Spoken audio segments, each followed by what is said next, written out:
The rapture. You've heard the word, right? For some, it's this incredible, foundational hope. For others, well, it's a huge controversy. But what if I told you the story you've probably heard about where it came from isn't the whole story? Today, we're going to cut through all that noise and get right to the truth. I bet you've heard this one before. It's a claim that's everywhere, that the whole idea of believers being taken away before some big, terrible tribulation was just made up in the 1830s by this one guy, John Nelson Darby. But is that really true? Well, that's the big myth we're going to bust open today. So get ready. We're about to take a journey back through almost 2,000 years of history. We're going to look at what the Bible actually says, what the very first Christians believed, and we're going to find out once and for all, is this an ancient hope or is it just a modern myth?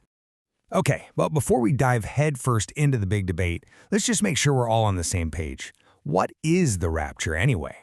You know, to put it simply, the rapture is this event the Bible talks about where believers are caught up. I mean, literally, snatched away to meet Jesus in the clouds. And this isn't some idea from a book written last year. It comes straight out of the Bible, most famously from the Apostle Paul's first letter to the Thessalonians. And this right here, this is the promise that holds the whole thing together. It's all about that ultimate reunion, that eternal hope. It was written to encourage people, to remind them that this world, this isn't the end of the story. And that's a really, really important point we have to make right now.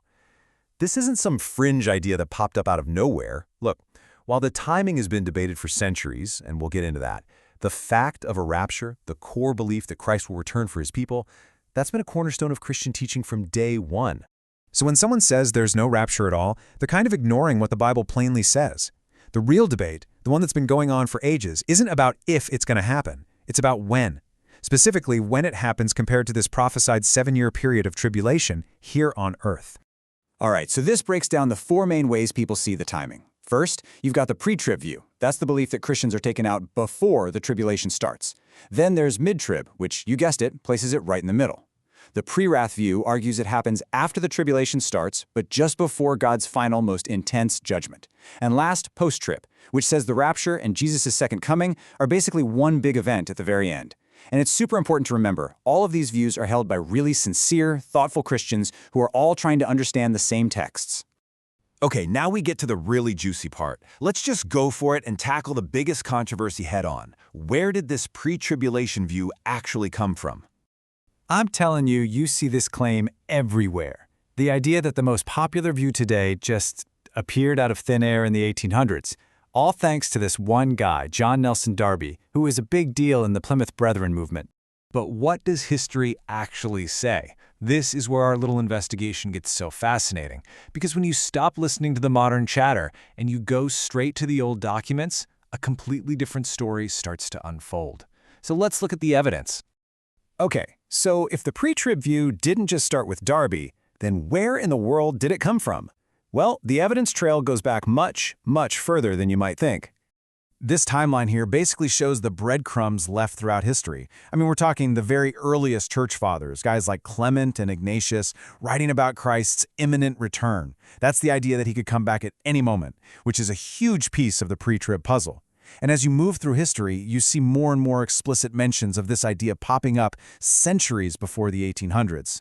So yeah, Darby's role was absolutely crucial, but he was the one who made it popular and put it all together. He wasn't the one who invented it. Just listen to this. This quote is from a sermon that's believed to be from a guy named Ephraim the Syrian, written way back between the 4th and 6th centuries. It straight up talks about believers being gathered prior to the tribulation. I mean, come on, that is a crystal clear expression of a pre-trib hope, and it was written more than 1,200 years before Darby was even born. And get this, here's another one from even earlier.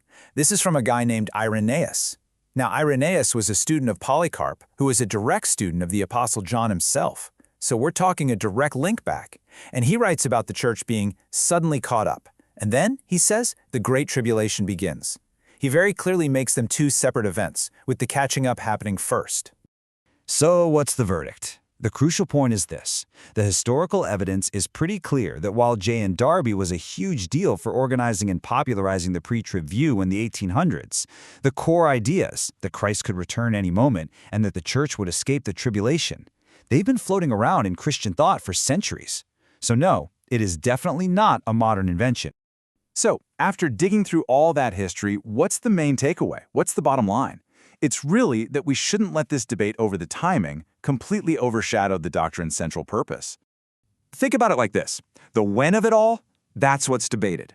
And it's a sincere debate among people who are all trying to faithfully understand the Scriptures. But the what? The foundational, bedrock hope that Jesus is coming back for his people? That's not debated. That's a point of unity. And at the end of the day, that's what really matters, isn't it? It doesn't matter if you lean pre-trib, mid-trib, or post-trib. The core promise is exactly the same. A promise of hope, of deliverance, and of that ultimate reunion. And that's the truth that has given Christians hope for 2,000 years. So now that we've cleared away some of those historical myths, the big question is still there, isn't it? The evidence for an ancient belief in a pre-tribulation gathering is surprisingly strong, but yeah, the debate over the exact timing definitely continues. And you know what? Exploring these questions, all while holding tight to that core promise, that's what a living, vibrant faith is all about.